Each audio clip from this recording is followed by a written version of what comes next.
If you grew up in the 80s, 90s, and early 2000s, one of the more exciting ways to learn about new games was going to the local arcade and seeing what new games they had in store. Checking out a new favorite and hoping for a console port was something of a dream.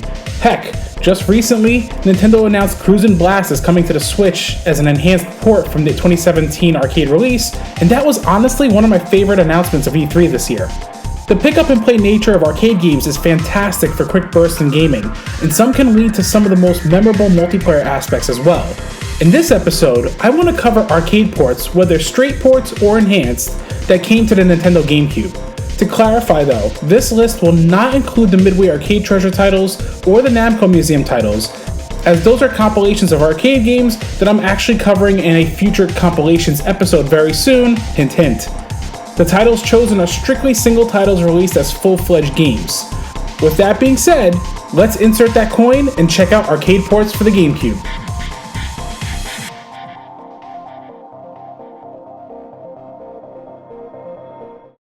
First up is 18-Wheeler American Pro Trucker. 18-Wheeler! Published by Sega and Acclaim and developed by AM2. Released in arcades back in late 2000, the title saw a home console port to the Dreamcast in May of 2001, then the PS2 in November of 2001, and finally the GameCube in February of 2002. 18-Wheeler has you racing as one of 4 truckers nationwide, from New York to Key West and all the way to San Francisco. As you race through 4 stages, you have a rival trucker that will get in your way and taunt you, so finding shortcuts, slipstreaming, and learning when to best shift from low and high gear is essential. There are parking missions too in between stages that break up the races, which is a nice touch. While the game only takes about 15 to 20 minutes to beat, and seriously, it only does take 2 minutes to get from New York City to Key West in this game, which is pretty funny. It is a fun one to pop on occasionally.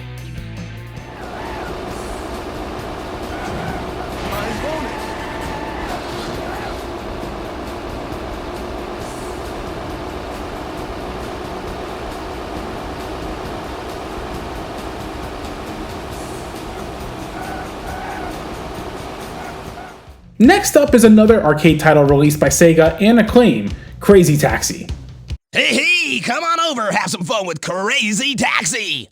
Developed by Hitmaker, Crazy Taxi is an arcade game that was unlike anything else at the time.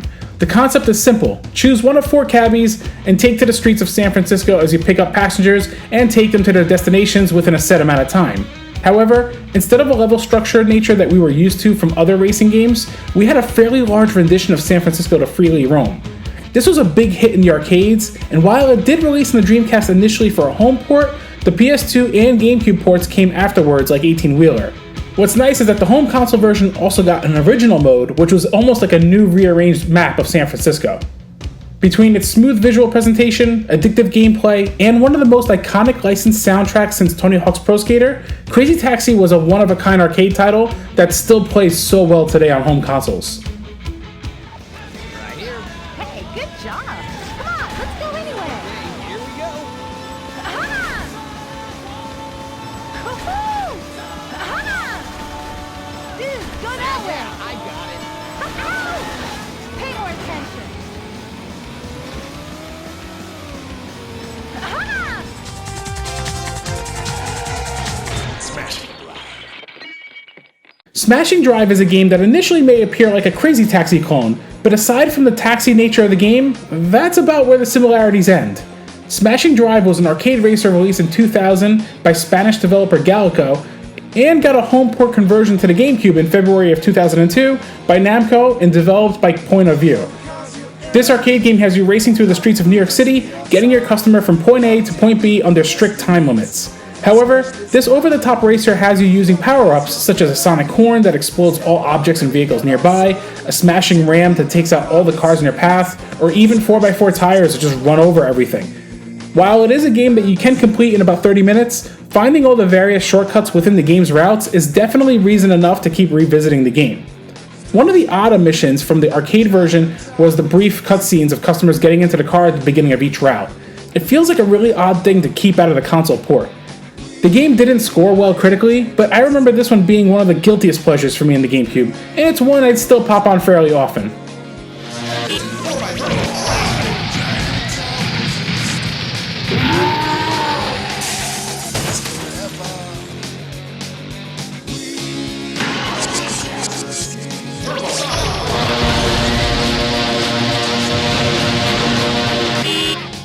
Another Sega arcade game developed by AM2, Beach Spikers was the volleyball equivalent to what Virtua Tennis did for, well, tennis. Beach Spikers was released in arcades in Japan back in 2001, but it got an exclusive home console release for the GameCube in 2002.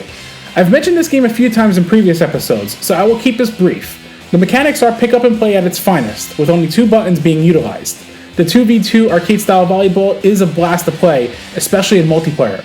I am glad to see that this got a home console conversion, because it would have been a shame to see this locked up in arcades, especially overseas.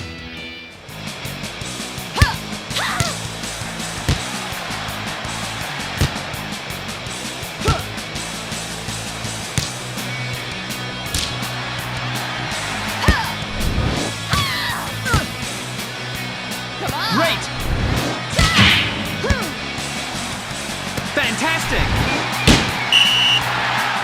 Fighting games weren't overly abundant on the GameCube compared to its competitors, but Capcom released a fighter for the system called Capcom vs. SNK EO.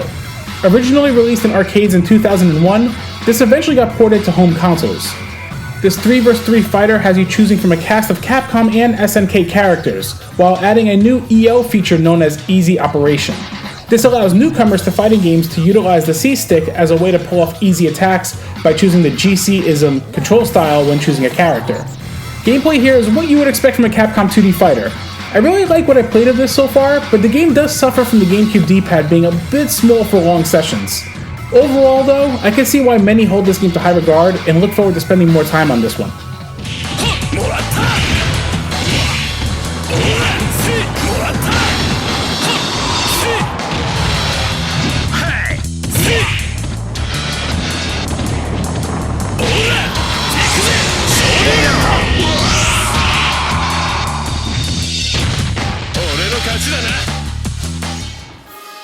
Soul Calibur 2. Soul Calibur 2 is a fighting game that needs no introduction to the GameCube community, thanks in part to the massive marketing campaign and exclusive edition of Link being a playable fighter. Published and developed by Namco, they took the arcade original version and expanded on the console port immensely, much like they did its predecessor on the Dreamcast. Soul Calibur 2 is one of the finest fighting games on the system and plays so well using the GameCube controller. Beautiful visuals, tight combat, and an orchestrated soundtrack that makes fights feel epic, Soul Calibur 2 is top tier in many ways, and being an enhanced arcade port makes it stand out that much more.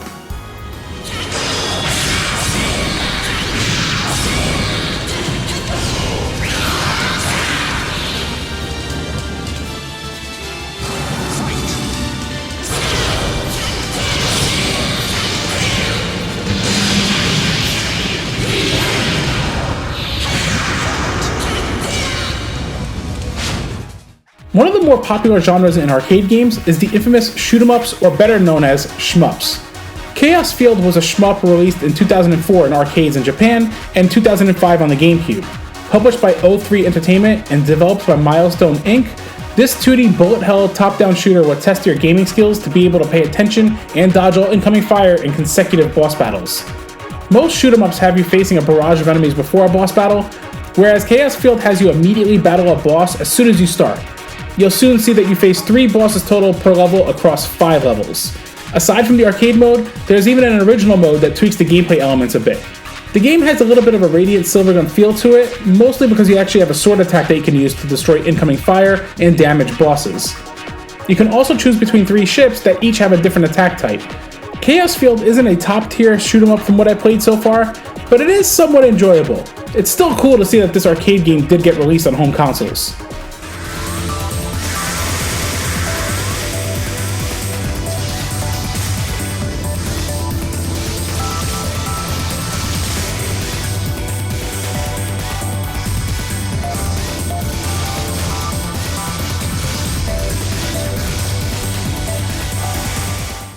Now, the infamous king of shoot-'em-ups, Ikaruga was a revolutionary take on the genre. Developed by the masterminds over at Treasure and published by Atari in North America for the GameCube, Ikaruga is a shoot-'em-up that has your blood pumping and adrenaline racing as you pay close attention to the polarity mechanics.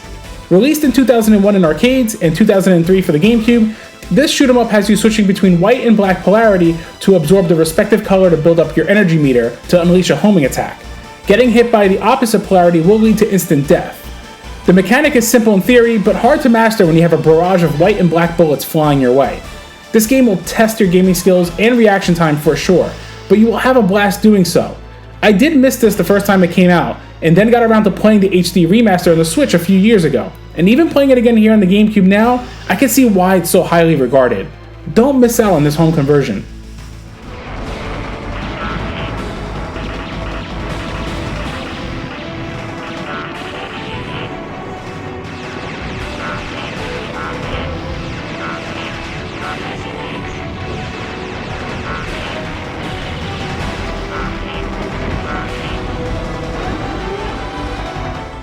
Co-op hack and slash games were always amongst some of my favorite multiplayer experiences.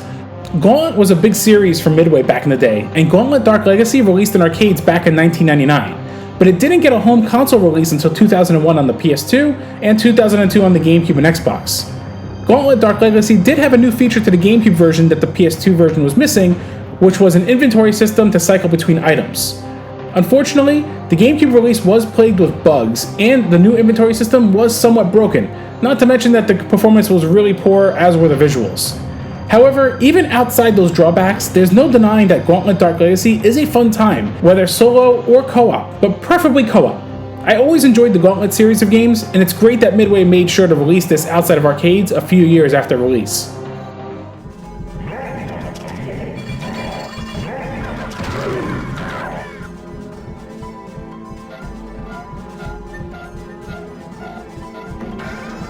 Collect gold to buy power-ups.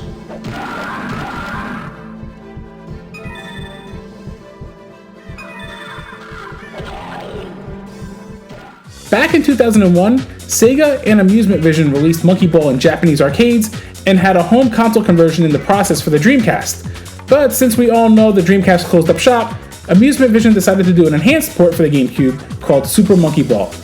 This game was almost like a modern take on Marble Madness, and one of the best titles for the GameCube still to this day. The perfect controls, excellent visuals and audio, and addictive gameplay made it a flawless transition from the arcade to the home. With over 100 levels that will require nerves of steel to beat, this will keep you hooked to the very end, and even afterwards. There are 6 additional game modes to play in both multiplayer and solo. A truly sublime game for the GameCube, and one of the best arcade games to get a console conversion during that time period.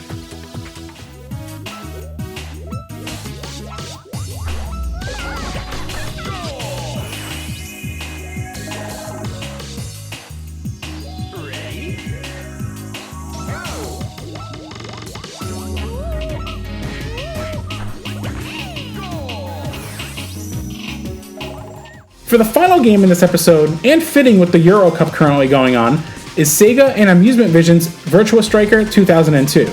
Released in arcades in 2002, this arcade-style soccer game has you playing as your favorite nation with an unlicensed roster, but Amusement Vision put together a really great game of soccer here.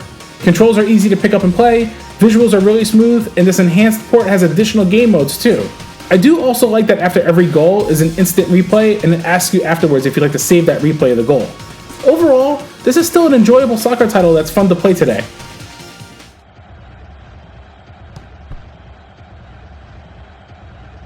Goal! Goal! Goal! Today's best goal. Rainbow. Fantastic. Wonderful goal. While arcades were somewhat starting to dwindle during this era, it was cool to see that there were still a good amount of arcade ports on the GameCube. While this episode does omit the arcade compilations released in the system, these will be covered in a subsequent episode. That being said, that'll wrap it up for today's video. Did you play any of these titles before? Sound off in the comments below, and if you enjoyed the video, be sure to hit that like button and subscribe. I hope you all enjoyed, and I'll see you in the next video.